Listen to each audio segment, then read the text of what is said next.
ఇందాక నువ్వు చేసిన నెంబర్ నుంచి కాల్ వస్తుంది. హలో మావయ్య, నేను రేవతిని. అమ్మా రేవతి, ఇప్పుడు ఫోన్ చేస్తుంది మీరేనా మావయ్య? అవునమ్మా, నేనే ఫోన్ చేశాను.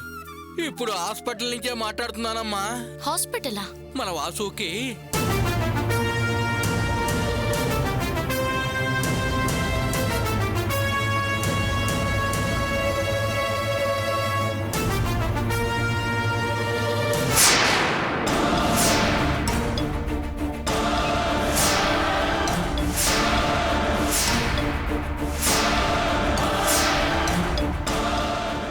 హలో హలో హలో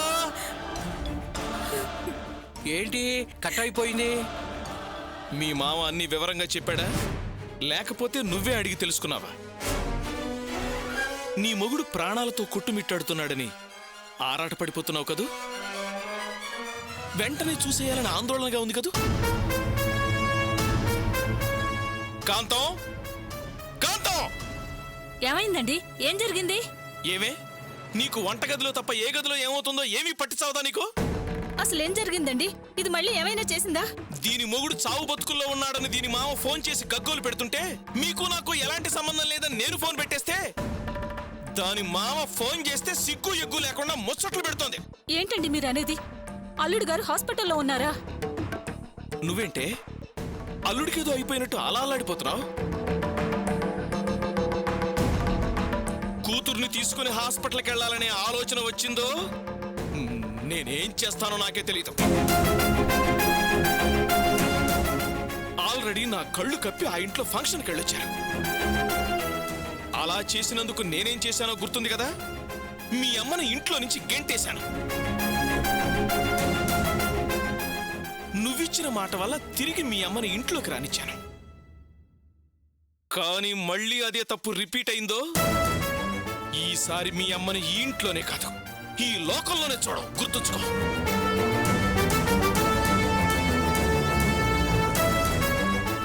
అయినా నువ్వేంటే వెళ్ళి చూడాలనుకుంటున్నావా? తెగిపోయిన బంధాలు ఈ వంకతో కలపాలని చూస్తున్నాడే వాడు. వద్దు, ప్రేమన్నావు, పెళ్ళన్నావు, ఇంకొద్దు, అయిపోయింది.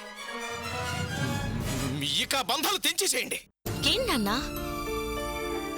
నాకేమైనా ఫోన్ వచ్చిందని డౌట్ వచ్చి అదే నంబర్కి డయల్ చేశాను. ఈలోగా అనుకోకుండా మావగారు ఫోన్ చేస్తే మాట్లాడాను. అది తప్ప? చూడన్నా, వాసుకి ఏం జరిగితే నాకేంటి? ఆ రోజు గోపి బావకు చేసిన ద్రోహం వల్లే ఈ రోజు ఇలా అనుభవిస్తున్నాడు. అనుభవించని. అతనితో నాకెలాంటి సంబంధం లేదు. అలాంటి వాడిని నేనెందుకు చూడాలి? నేనేం వెళ్ళను.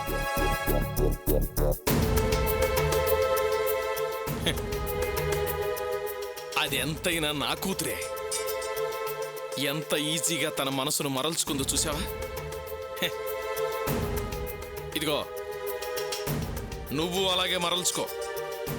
ఆతృత ఆపుకోలేక హాస్పిటల్కి వెళ్ళాలని చూసావో నీ అంతు చూస్తాను.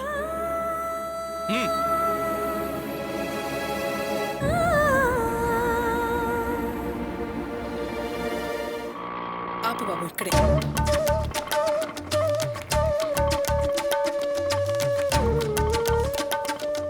ఇదిగో.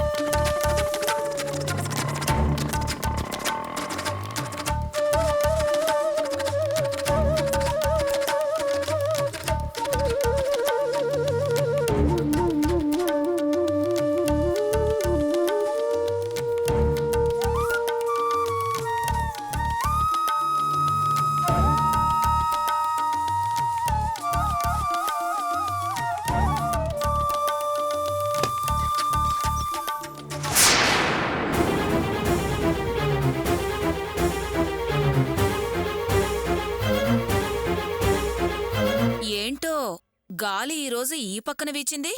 మిమ్మల్ని ఒక సహాయం అడుగుదామని వచ్చాను. సహాయమా? నేనా? నన్ను నా కొడుకుని ఇంట్లోంచి బయటికి గెంటేసి ఈరోజు ఏ మొహం పెట్టుకుని నన్ను సాయం అడగడానికి వచ్చావు? అప్పుడే మీ పరిస్థితి సాయం కోరేంత స్థితికి దిగజారిపోయిందా? ఏ తినడానికి తిండి లేదా? పాపం అలాంటి పరిస్థితే గనకైతే బయట చెప్పుకోవడానికి కాస్త ఇబ్బందిగానే ఉంటుందిలే. నా దగ్గర చెప్పుకోవడానికి నువ్వేం ఇబ్బంది పడనక్కర్లేదు. సిగ్గు విడిచి అదే సిగ్గు పడకుండా అడగండి. నేను సంతోషంగానే ఇస్తాను. ఎందుకంటే నీ మొహం చూసి కాకపోయినా నా కూతురు అక్కడుంది కనుక దానికెలాంటి ఇబ్బంది కలగకూడదనే దాని మొహం చూసైనా సరే ఇస్తాను. ఆ దేవుడి దయవల్ల మాకలాంటి పరిస్థితి రాలేదు, రాదు కూడా. నేనిప్పుడు మీ దగ్గరకు వచ్చింది అలాంటి ఆకలి బాతులు తట్టుకోలేక కాదు, మీతో వేరే విషయం మాట్లాడదామని. ఏంటో వెతుక్కుంటూ వచ్చి అంతగా నాతో మాట్లాడాల్సిన విషయం? చనిపోయిన ప్రియ బిడ్డ విషయం. ప్రియకి ప్రసవం చేసిన డాక్టర్ దగ్గరికి మీ అబ్బాయి వెళ్ళి నీ మీద కేసు పెడతాను, కోర్టుకేడుస్తాను అని బెదిరించొచ్చాడట. ఓహో, నీకు నా కొడుకు డాక్టర్ దగ్గరికెళ్ళి మాట్లాడిన విషయం మాత్రమే తెలుసా? ఏ నీ కూతురు కూడా డాక్టర్ దగ్గరికెళ్ళి మాట్లాడొచ్చింది. ఆ విషయం నీతో చెప్పలేదా ఆ డాక్టరు? చెప్పారు, కానీ మీ కొడుకులాగా కేసు పెడతాను, నీ అంతు తేలుస్తాను అని బెదిరించి రాలేదు నా కూతురు. పాపం ఆ డాక్టర్ అమ్మ చాలా మంచివారు. ఎన్నో సంవత్సరాలుగా నాకు పరిచయం. మీ అబ్బాయి ఆవిడ మీద కేసు పెట్టి పరువు తీస్తానని బెదిరిస్తుంటే దానివల్ల ఆవిడ సంపాదించిన మంచి పేరు ఎక్కడ చెడిపోతుందోననే భయంతో ఆవిడ చాలా వేదంతో ఉన్నారు. అందుకని మా వంశాంకురాన్ని ఆ డాక్టర్కి బలిచ్చేసి జరిగిందేంటో తెలుసుకోకుండా నా కొడుకుని చేతులు కట్టేసుకుని కూర్చోమంటావా? చూడండి, ఆ బిడ్డ మీ వంశానికే కాదు మా కుటుంబానికి కూడా వారసుడే. బిడ్డ విషయంలో మీరెంత బాధపడుతున్నారు, మేము అంతే కుమిరిపోతున్నాం. బిడ్డ చనిపోయిన మాట వాస్తవం. అదే డాక్టర్ అమ్మ చెప్పారు. ఆవిడ చాలా మంచి మనిషి. ఆవిడ కారణంగా హాస్పిటల్ మీద ఎలాంటి అపనింద పడకూడదని ఆవిడ తన బాధని నాతో చెప్పుకున్నారు. దయచేసి మీ అబ్బాయితో చెప్పండి, ఈ కేసు కోర్టు గొడవలు ఏవి వద్దని. మీరు చెప్తే మీ అబ్బాయి వింటాడనే నమ్మకంతో మీ దగ్గరకొచ్చాను. బిడ్డ చనిపోయిన విషయం మాత్రం నిజమండి, మీరు నమ్మాలి. బిడ్డ చనిపోయిన విషయం నిజమే కదా? ఆ విషయంలో ఎలాంటి గోల్మాల్ జరగలేదు కదా? లేదు, ఏమీ జరగలేదు. నన్ను నమ్మండి. సరే, నేను దినాకి నచ్చచెప్పే ప్రయత్నం చేస్తానులేండి. మంచిది, వస్తాను. హ్మ్.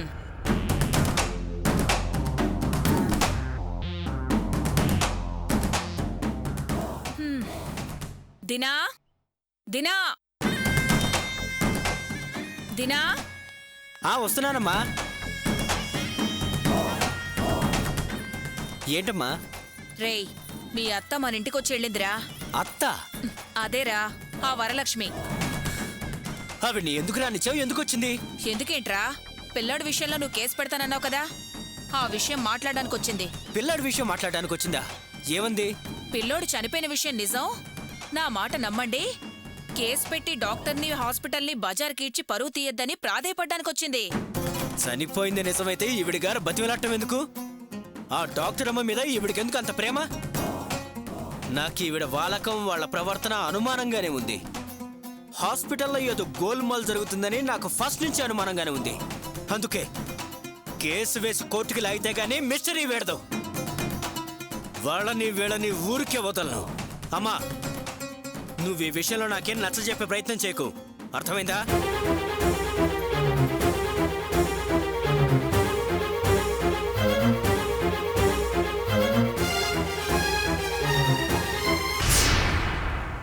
ఇప్పుడు ఏం చేద్దామే?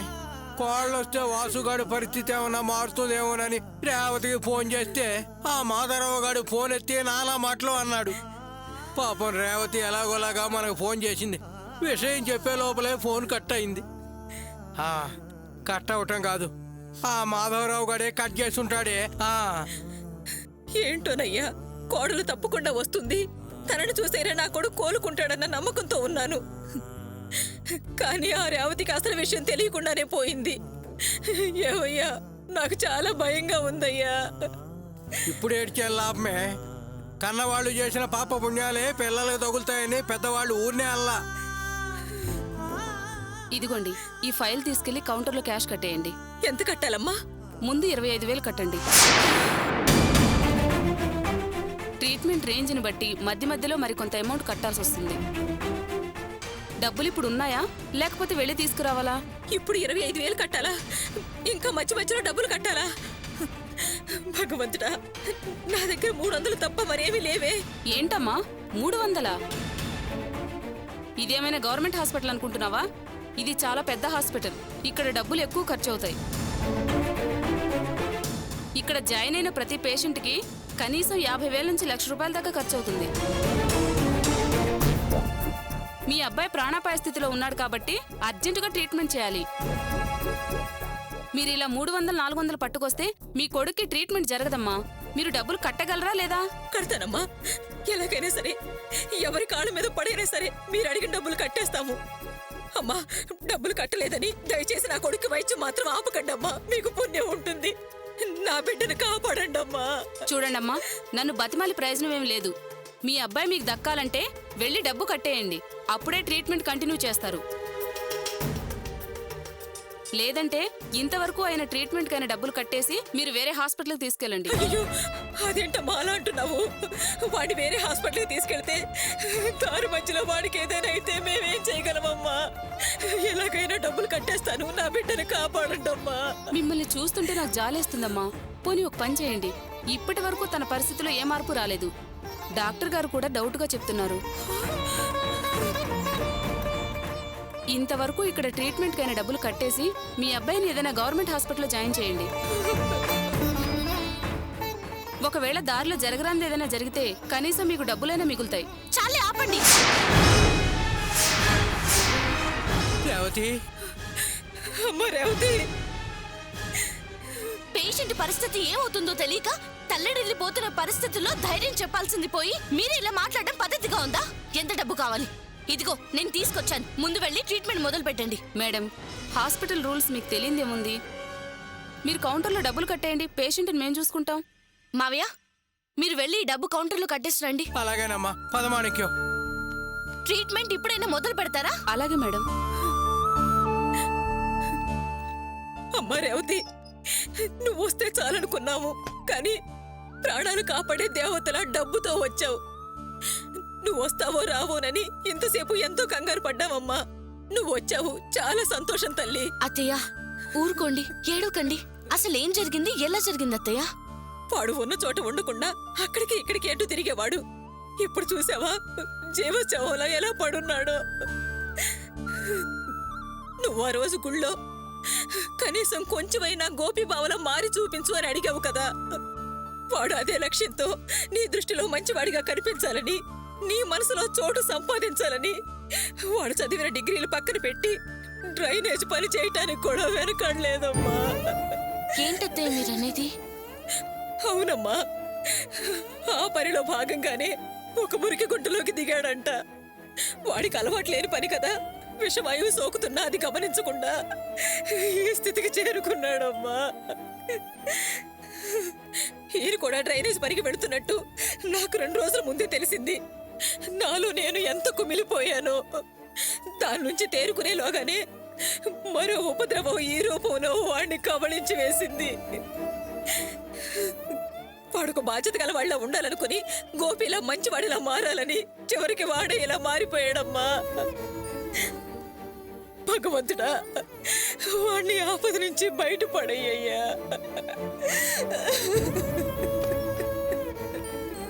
సిస్టర్, సిస్టర్, నేను ఆయన దగ్గరికి వెళ్ళొచ్చా? నోను, ఐసీయూలోకి ఎవరిని ఎలో చేయం. ప్లీజ్ సిస్టర్, నేను ఆయన వైఫ్ని. ఆయన చూడాలనుంది. చూడమ్మా, నా కోడలు చూస్తేనైనా వాళ్ళు ఏమైనా చలనం వస్తుందేమో. తన భర్తను చూడాలని ఎంతో ఆతృతగా వచ్చిందమ్మా. దయచేసి వెళ్ళనియ్యండమ్మా. సరే, ఎక్కువ టైం ఉండకూడదు. చూసి వెంటనే వచ్చేయండి, సరేనా? అత్తయ్య, నేను వెంటనే వెళ్ళి వాసును చూసొస్తాను. సరేనమ్మా, వెళ్ళు.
వాసు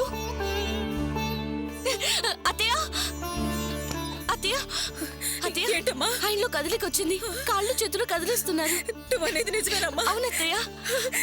ఏమయ్యా చూసావా, రేవతి వస్తే వాళ్ళు మార్పు కనిపిస్తుందని చెప్పానా లేదా? నా డాక్టర్, కోడలు వచ్చింది, వాళ్ళు డాక్టర్, కదిలికొచ్చింది. ఆయనలో కదిలికొచ్చింది. కాళ్ళు చేతులు కదిలిస్తున్నారు. అలాగా సరే, మీరేం కంగారు పడకండి. అతను కళ్ళు తెరిచాడంటే ప్రమాదం నుంచి బయటపడినట్టే. మీరు బయట వెయిట్ చేయండి. అలాగే డాక్టర్. భగవంతుడా, మరి వాసు మా ప్రాణాలు నిలబెట్టావు కదరా. కొద్దిసేపటి ముందే నర్సు వచ్చి వాడు బతకడం కష్టమని చెప్పింది.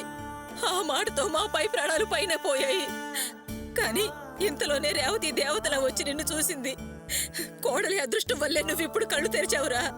అమ్మా రేవతి, నువ్వు రావడం వల్లేనమ్మా వాసుగాడు బతికి బయటపడ్డాడు. నీ వల్లే నా కొడుకు బతికాడమ్మా. అత్తయ్య ఊరుకోండి, ఆయన త్వరగానే కోలుకుంటారు. ఆ దేవుడు దయ వల్ల వాసు మళ్ళీ మామూలు మనిషి అవుతాడు. ఏడోకండి అత్తయ్య. వరలక్ష్మి, వరలక్ష్మి. మావయ్య కాఫీ. అదేంటమ్మా, మీ అత్తయ్య లేదా? బయటకెళ్ళింది మావయ్య. బయటికెళ్ళిందా? ఎక్కడికెళ్ళి ఉంటుందబ్బా? గుడికెళ్ళిందేమో మావయ్య. ఏ మావయ్య, ఏమైనా కావాలా? ఏం అవసరం లేదులేమ్మా, నువ్వు వెళ్ళి పని చూసుకో. సరే.